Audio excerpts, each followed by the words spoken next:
trouve que je n'avais jamais lu ces lignes, que je n'ai pas de conseiller à qui j'aurais pu dire ça, parce que un conseiller si proche auprès duquel j'aurais pu m'exprimer en termes aussi désinvoltes, ça n'existe pas.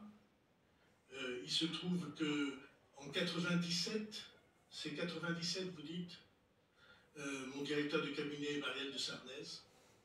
Je ne pense pas que quiconque l'ait jamais rencontrée ait pu dire qu'elle aurait pu accepter une attitude de cet ordre. Donc je dément ces propos que je ne connaissais pas.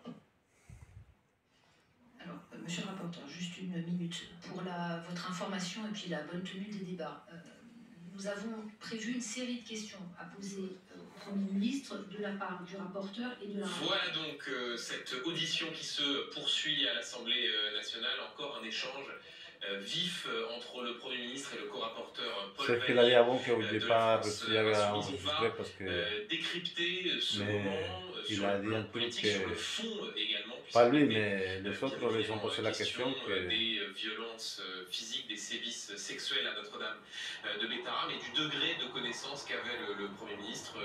Je salue également qui nous a rejoint sur ce plateau Étienne Gernel, directeur de la publication du Point.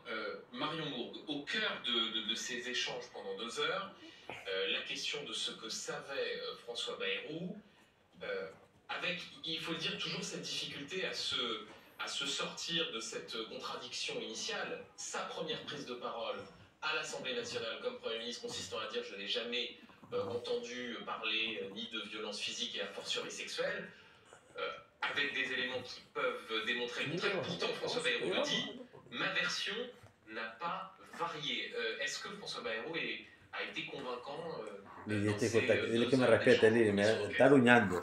On verra à la fin, à ce stade, pas sûr, parce que c'est un peu laborieux et un peu décousu, et surtout, c'est sa première expression au moment des questions d'actualité qui l'amène à devoir témoigner sous serment pendant 2 heures, 2-3 heures, puisque les parlementaires se sont dit